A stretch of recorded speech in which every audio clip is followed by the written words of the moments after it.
Okay, everyone, welcome back to my most viewed videos of all time, Retro React. Probably going to do one more part for today. I mean, this is a marathon. If we were just doing this all day, we keep going. But I figure now we're going to go into a little bit of variety of my most viewed videos. My next video is a legit edited review. Now, I just want you to think about this. This is what? My number 6, number 7 most viewed video of all time. It's an edited review. I put a lot of effort into this. You know, this was when I had a channel called KO Gaming way back in 2016 that was meant to be all edited content. Okay. And it was voiceover. It was professionally edited. You know, I tried to put a lot of work into it. I wasn't great at it, but I felt like I was good enough to hang on YouTube. And it worked. This video got over 1 million views for what it was. I think we could watch. We don't have to watch the whole thing, but you'll get an idea of the style of content I wanted to put out on that channel. So for anyone who says, man, DSP is lazy, all he does is do raw gameplay, take a look at this video. All right, here we go. Ladies and gentlemen, my name is DarksydePhil. I've been on YouTube for the greater part of 8 years covering... So that was 8 years ago, right? This is halfway through my YouTube tenure. Now I'm 16 years, but here we go. Pretty much every major release that I could, ranging from console games that are huge AAA releases to small indie titles, the occasional PC release here and there, hell, even some handheld games.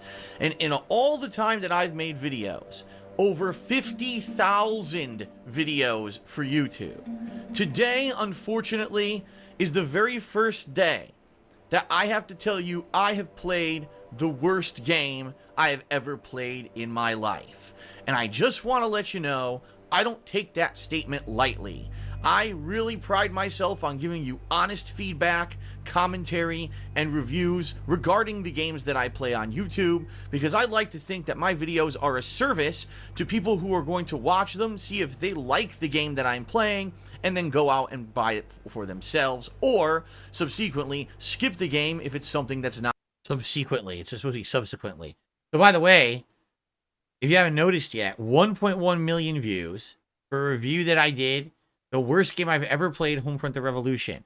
Now, the funny part about this is, at the time I meant it, but it was like a pattern that since this game came out, half the games we buy today are unfinished buggy messes. This was really my first experience buying a game that was full retail price, and at launch, it was an unplayable buggy piece of garbage. Okay? But then since then, we've had 1 million different games like this, correct? Like 1 million. And it's like, why did we all start accepting this? Like 8 years ago, this pattern started, and here we are now where half the games we buy don't even function at launch. You're going to see some of the horrible things about this game in a second. Not their cup of tea. Today we're going to be talking about Homefront the Revolution, a game that was stuck in development hell for 5 years, a game that was supposed to be the sequel to a 2011 release for a game studio that no longer exists. Let's get started. Way back in 2011, a little game called Homefront was released. Now, admittedly, this game was not even a blip on many people's radar. Isn't it funny? Does this video, the style, seem similar to something from today? You know how everyone talks now about the video review or the video documentary or whatever that's now super prominent on YouTube? That's exactly what I did 8 years ago. That's what this video is. I talk about the history of the franchise. I cover that. I talk about how it evolved into this game and how this game is horrible and why. This is literally what I did 8 years ago has now become what is popular on YouTube today. So earlier, we watched my original co-op playthrough from 15 years ago that was not prominent or popular at the time, and then became the staple for what people were doing for gameplay on YouTube. And now we're watching a video essay style video from 8 years ago that was not popular 8 years ago, but is now the prominent, dominant kind of video you find on YouTube. And mine has 1.1 million views when I did one, right? Okay. Had the chance to actually check so again, Phil sucks. He's lazy. He has never had any influence on anyone, right? He, you know, all he does is raw gameplay and sit around. He's a lazy oaf. Except, as you can see when you look at my most viewed videos of all time, I literally started or was part of the inception of tons of these things that became popular on YouTube. found it surprisingly different from your standard first-person shooter, at least when it came to a few aspects of the story. The story featured a what-if scenario. What if America had been purchasing technology from North Korea for years? What if America had become completely dependent upon technology from North Korea, including not just electronics, but also military grades, such as helicopters, tanks, and weapons? And what if North Korea and the United States had a falling out and there was a back door into all of that technology, which would completely lower all of America's defenses, leading to an invasion of the West Coast by North Korean military forces? What a premise! And what a weird way to start a first-person shooter. I remember watching the intro cutscenes of this game and gasping at some of the really gruesome things that happened, and it really just ended up being pretty unique. Now, overall, the gameplay of the game wasn't anything to really write home about. It was kind of just run and gun fare, comparable to Call of Duty, but at least the story gave this game a unique identity. And so, at that time, publisher THQ decided that they wanted to make a sequel. Unfortunately, THQ ended up declaring bankruptcy and subsequently going out of business. Again, subsequently. It's subsequently. I don't even think I'm using the word properly, right? I don't think so. I think it's completely misused here. All of its game franchises to the highest bidder. Homefront ended up being bought by Crytek, the same company that made Crysis, and then subsequently fell to a game developer named Deep Silver, who then contracted a new game studio to actually make this newer installment called Homefront: The Revolution. And you know what's funny? Look at that logo. That's a bullet bill. They stole that from Mario. They just changed the teeth, but it's totally a bullet bill. They stole their logo from Nintendo. 5 long years that we've been waiting for this game to come out, and everyone's been wondering, what is it going to be? Is it going to be similar? Is it going to be different? We kept hearing rumblings from the game studio and from Deep Silver that the game got delayed twice. First originally supposed to be released in 2015, then being pushed to early 2016, and then finally being delayed until today, May 17th, 2016, and finally we were able to get our hands on it. The wait was not worth it. This game is one of the most uninspired, tired, repetitive, boring, unfun, buggy... I could keep going on and on with the adjectives all day long. First of all, before I even start, I want to let you know I played the game on PlayStation 4, and I've actually heard that the people who reviewed this game all got PC codes for it, and apparently the game doesn't have as many graphical issues as it does on the PlayStation 4. I'm just reviewing the copy that I purchased for a full $60 retail price. I just want to make that clear up front. This is a full-fledged release that cost... I was a game reviewer. Yes, at one point, every time I finished a game, I would review it. I had a whole review series with hundreds of episodes. In this year when I was doing content for this channel, KO Gaming, I took it more seriously, and I had dozens. I think it was like maybe 2 dozen of reviews just like this that I was putting out, maybe 2 a month, something like that, where I was reviewing games in this professional style. The price of a full game. From the get-go, you can tell that this game is insanely poorly optimized. A low frame rate, even in the opening cutscenes, choppiness. And you have to ask yourself, did anyone actually test this game on consoles and say that it was passable? Because even a basic game tester who's playing this game and running through the city and trying to do action sequences could tell you a sub 20 frames per second game is not going to fly in 2016, especially with such awesome recent releases like Uncharted 4 and Doom, both running at a full 60 frames per second with insanely detailed 1080p visuals. How on earth you think you could sell a game like this on the same exact console as those high-performing games and let it fly? I have no fucking clue. What's funny about this is, so this is 8 years ago. And 8 years ago, I'm talking about how Uncharted 4 and Doom, the original 2016 Doom, were running at 1080p 60 frames per second. Today, we still can't get new games to run at 1080p 60 frames per second. It's 8 years later. It's a whole console gen later. And we still don't have it. Only certain games get optimized by game devs and others come out like shit. I mean, what the hell? Dragon's Dogma 2 runs like shit. What is going on with modern gaming that we can't get games to run well anymore? It just doesn't make sense. 8 years ago, they were pulling it off. So what the hell happened? An atrocity, a ripoff, and the only thing I can tell you is that the game developers were lazy as fucking shit. But it's not just the frame rate that's the problem with Homefront: The Revolution. Just walking into the very first area of the game, you can immediately see the laziness of this game dev team. I immediately noticed 2 identical NPCs standing right the fuck next to each other. You couldn't even put them at opposite ends of the first area. No, let's put them right next to each other as if to laugh at the purchaser of this game and say, fuck you, we've got your money, bitch. We don't care that we didn't put any attention into the fucking development. And you'll actually notice over the course of the game that most of the NPCs of those who are in the Revolution, the rebel faction fighting against the North Korean invaders, are almost all the same characters repeated over and over and over. It's a joke, it's disgusting, it's incredibly lazy that they couldn't even be bothered to make more than a dozen characters for this game. What the fuck? The gameplay of Homefront: The Revolution is similar to those kind of first-person platforming action run-and-gun shooter games of previous years. Think Far Cry, or maybe last year's Dying Light sans the zombies, and you'll probably get the idea. You're in a open world per se. You'll be limited to certain areas of this open world city until you progress the story, but as you climb through this world, you'll be platforming around all the different city So it's pretty well done, right? And the thing is, you know, I said, well, the visuals don't look as good. That's the game. The game was that choppy. Like, you saw my footage of Uncharted 4 and Doom were 60 frames. It's the fucking game was a piece of shit. So it looks awful, right? Thank you, Haseo. Haseo gifted 5 memberships to the community. So congratulations to Zebra, Red, Sang from Rush Hour, T. Clark Gaming Underground, and Dragon Master B101. Enjoy those, and be sure to thank Haseo. Haseo, thank you so much for supporting the channel. So what do you guys think? I mean, we could keep watching. But I think you see that, you know, YouTube did AI timestamps here. The gameplay. Epic Mickey, I compared it to how Epic Mickey ran like shit.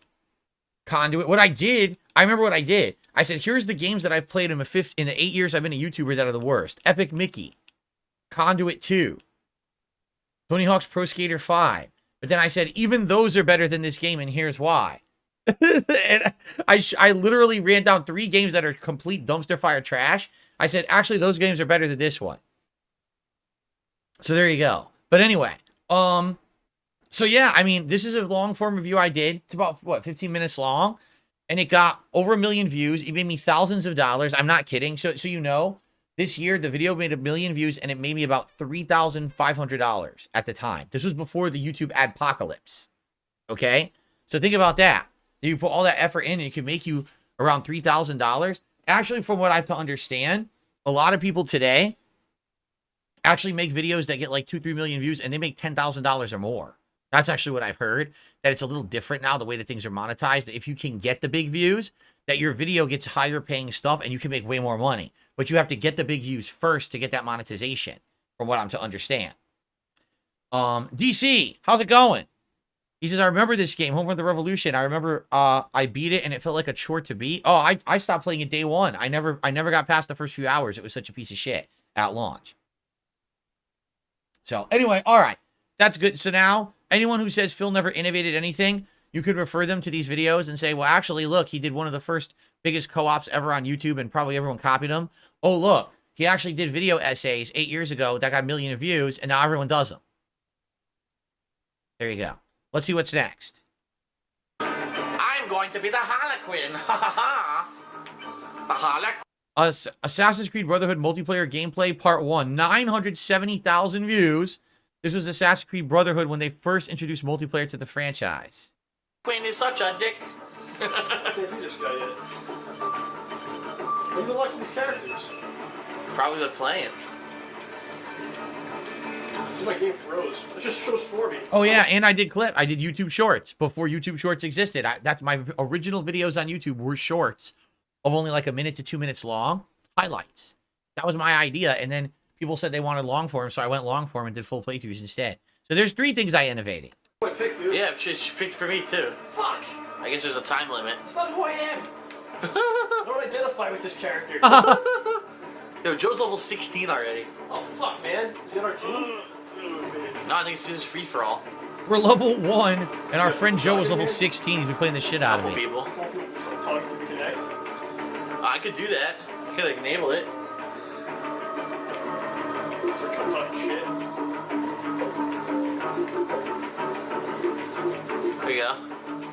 I still got golden phone. I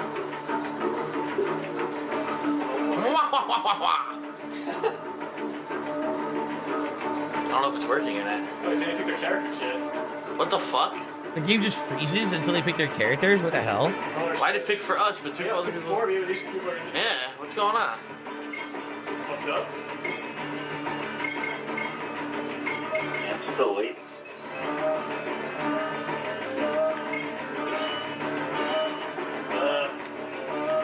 This is waiting, right? Are we picked? This is we You picked. want private match with 3 people or no? You can try. Might be better. Waiting for it. Is it ever gonna start? Let's get to that where it starts. Like, jeez. We're in the fucking lobby. Look, for an hour. Okay, finally it starts. Where is it? Oh, this looks terrible. Oh, the visuals are absolutely Joe got atrocious. first kill. That's terrible, man. Fucked up. This was fun as hell to play, though. He didn't kill you, he killed someone else. The hell are we? Party is this? Yeah! Kill my target. No, I killed her. I killed Joe. He's my target. It's a stealth kill, too. Oh, shit. I got a pursuer. Oh, I killed the wrong innocent person. Dude, by accident. I got one. That was you. That was you. You killed me, you asshole. Who did you kill? I killed the fucking. I went to kill you, and I killed the fucking innocent. God damn it. Yeah. I don't think you can kill. I didn't know that. You can't kill them. If someone's after you, you can't kill them, but you can stun them when they're close to you, and then you can escape. This is pretty good. I fucking stabbed the wrong dude. It's pretty fun. I went to stab you in the face and missed. Aha, like. Did they ever have this in the sequels? The next one too. They had this in. What was it? It was Assassin's Creed 2, then Assassin's Creed Brotherhood, then Assassin's Creed. What was it? Revelations or whatever it was. That one had it too, and then that was it. It was only in like 2 games, and they dropped it. I don't know why, because I thought it was super fun, and I always played it and enjoyed it.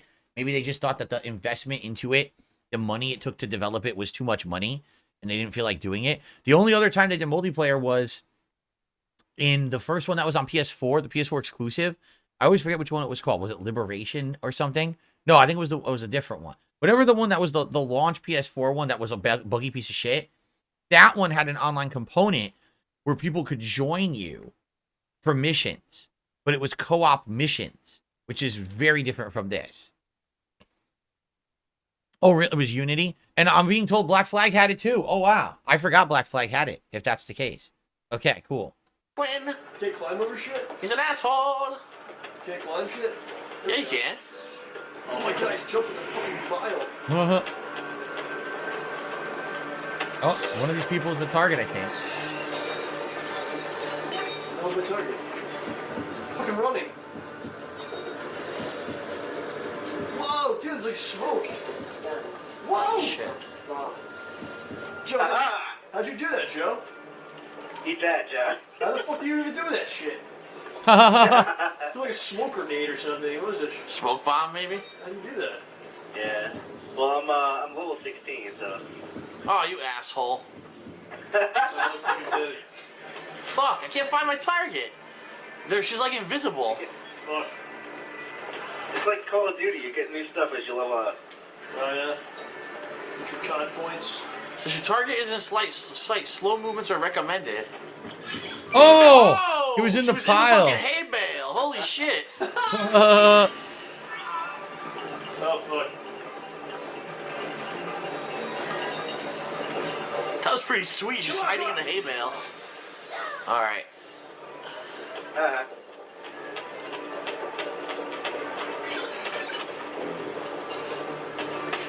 So this was me and John, but also John's friend Joe, and we were basically playing with Joe over the internet, but John was there. Again, we had 2 setups. John was like to the side, playing on a side setup with a monitor and a console, and I was at the TV with the console, and we were both playing over the internet, but then Joe was able to join our match, and we were all playing against each other, which was really neat. Again, innovative. Look at this. It's 14 years ago, and we were doing this kind of big multiplayer co-op.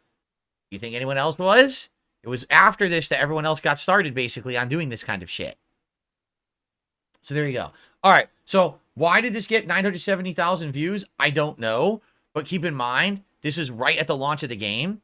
So near the launch of the game, to see someone be doing this level of co-op and showing off what the multiplayer could do, maybe that's what it was. I don't know. All right, let's do one more video. And then I think that'll wrap this up for us. Let's see what the next one is.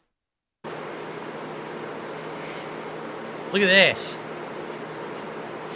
Oh, what's up, everyone? DSP here. I'm just dicking around. I went to get my drink and the camera started already. Oh my God. Look at me. Oh my God. Yo, I look absolutely terrible. Look at this. My hair is overgrown and looks atrocious. I have pimples all over my face. My beard is overgrown and not trimmed. This looks awful. It's like Paul Bunyan Burnell, right? My old shirt, which is one of my old pieces of product that I used to sell off of Cafe Press. Yeah. But anyway, really important this video, okay? Whether you're a fan or not of me, why am I holding this? If you are at all. What's funny is some people are like, oh, your voice was higher pitched. In reality, maybe a little. But what it is I always used a camera, and that camera is just a digital camera's tiny little mic. It doesn't pick up bass at all. Like, if you listen to all my playthroughs and things back then, there's zero bass. Zero. It's just all treble. So that's what it is. It's only picking up the high notes of my voice. It's not picking up the rest of my voice. So now, the microphone I use is good. For the last 10 years, the microphone I've used has bass. You can hear the deepness of my voice. When I lower my voice, you can hear it. You couldn't hear it back then. That's what it was. A fan of seeing footage of video games on the internet of any sort, whether we're talking video clips of playthroughs, whether we're talking live streaming playthroughs, streaming of tournaments like Street Fighter tournaments, StarCraft tournaments, Call of Duty tournaments. We're even talking, and I'm not joking, we're even talking coverage of E3, video of games at E3 that's just going over the internet. There is a bill that was created that is currently being debated on by Congress. I guess it's up for approval or whatever, and possibly will be signed into law. What happened to the light? I was using natural light from outside, and what keeps happening in this video is the sun keeps going behind the clouds and screwing the light up, and it looks terrible because of it. And this bill, the bill is S.978, okay? Here's what the intent of the bill is. The bill is intending that they don't want people streaming TV, movies, that kind of copyrighted content over the internet, because Hollywood and these studios are worried about it. They're worried that they're losing profits because people are doing this kind of stuff over the internet. Now, what the goal of the bill is to not only make it illegal, but to have very serious legal consequences for this. Number one, you could possibly have massive civil fines, which we're talking thousands upon thousands of dollars. And number two, you could actually go to jail for this. I believe it's like up to 5 years you can go to jail for doing it, okay? This is 12 to 13 years ago. So, this is around, what, 2011-ish? 2012-ish? Something like that? Something like that. Yeah. I can understand where they're coming from there with movies and TV and that kind of media that is not changing. It's not a changing interactive media, okay? What I don't understand is that this bill, if it goes through the way it's worded right now, will actually also apply to video games, because video games are considered copyrighted works. Now, as of right now... So why did this video get 747,000 views? Because I was one of a few content creators who spoke up about it in a way like this. Like, some people were mentioning it in their content, but I heard about the bill and I spoke up about it in this video, and the video went viral on YouTube. I didn't get millions of views, but I got hundreds of thousands of views. It was shared by a ton of people who then made their own videos, and everyone just started talking about it. It actually became a big debate in the realm of gaming at the time. Actually, what ended up happening was the bill, I think the bill, it either didn't pass, or when it did get passed, they changed it, so it didn't affect anything in that way. Okay? But what was funny was people saw this video as one of the big instrumental things that stopped it, because of basically because of the awareness of that it was going to possibly change the whole internet. And I actually got contacted by a nonprofit, like, activist group, and they were like, so you were one of the instrumental people sharing information about this on the internet, and we're actually doing a book or documentary about it. Would you like to be in it? And I was like, what do you mean? They're like, we want to like interview you and we want to have you be like in it. I was like, no. I remember, keep in mind, this was 12, 13 years ago. I was like, no. I mean, I spoke up because I felt like it was very important that people needed to know about this issue. Keep in mind, this was before the internet hated me. This was before This Is How You Don't Play. This was before all the memes about me. People liked me back then. So when I made this video, people were actually like, oh, this is important. DSP speaking up about something, right? Today, if I made a video like this, it would get like 1,000 views and no one would care and everyone would laugh at me because I'm just an internet meme now. So I have lost my ability to help people because of morons on the internet. I mean, just think about that. I used to have clout to be able to go out and spread the word about important issues. And now I don't have that ability ever again because idiots wanted to make fun of me on the internet and ruin that for me. And for everyone, honestly, because I feel like there are things that I know about that I could help people with, but I can't anymore. That's how people want it. It's more important to have the joke than to have something meaningful, right? But anyway, yeah, that's why this is so popular, because people really got alerted to the issue by me talking about it, and then they shared the video, made their own video, spread the awareness, and it went really well. I'm happy. This is one of like the 2 times ever in my run when this has happened, and I was able to change things for the better. Okay. Outside of that, we can keep going, but as you can see, it's more Arkham. That was actually the demo for Batman Arkham Asylum. Next is John and I doing DC Universe Online again at the launch of PS4. So quite a few of the PS4 launch videos that we did got clout and viewership. What's funny is that also was the only time we ever played DC Universe Online. I never played it again after that launch day. But yeah, I mean, take a look. More Lost in Nightmares. My funniest gaming moments countdown from 2009, right? Trying Web of Shadows Part 2. This is really cool. Got tons of views on doing a Royal Rumble sim, which was really neat. One of our 2013 Rumble sims before I moved. John and I did one. What's funny is this is just my channel trailer. Like, this is literally just the trailer from the DarksydePhil channel to say what it was. And it got so many views, it's one of my top viewed videos of all time. So as you can see, when you go into my history of, me doing content back in the day that got popular, it was innovative stuff. Some of the earliest co-op ever that inspired other people to do co-op. Literally YouTube shorts or clips of highlights of the game rather than actual full playthrough of the game, which then people asked for the full playthrough, which is why I started doing the full raw playthroughs. Video essay style video 8 years ago before it was prominent on YouTube. I mean, this is all stuff that I was doing over the years. The thing is, I always felt more comfortable just playing games and being a normal guy, hanging out with you guys and having fun with a game rather than doing all those things that became YouTube popular fads, right?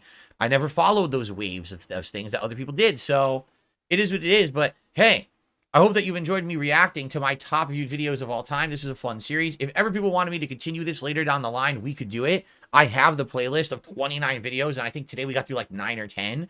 So we've got tons more that we could go through.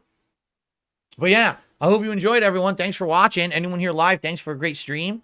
And I'll see you soon. Bye-bye.